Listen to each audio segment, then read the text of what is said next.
Senator Gerba. Thank you, Mr. Speaker.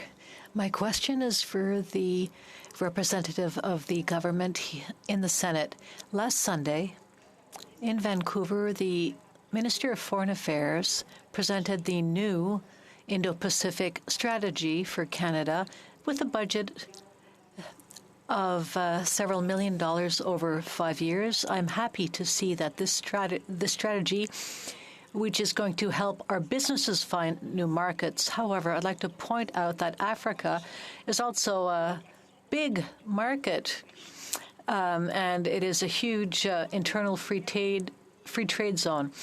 It has a GDP of over $3 billion, hundreds of millions of consumers, or rather 250 million consumers. So when is the government going to present its Africa strategy, which has been a long time in coming?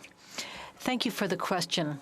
Whereas the government is continuing its development of Canada's strategy for Africa, it is still working with key partners to advance our common priorities, including peace, security, and prosperity. That is why Minister Jolie's parliamentary secretary went to South Africa, Malawi, Morocco, Senegal, Tanzania, and Nigeria to strengthen our ties, and it's also why the government announced the creation of a new position, or rather a new high commission in Kigali, and a permanent observer position with the African Union.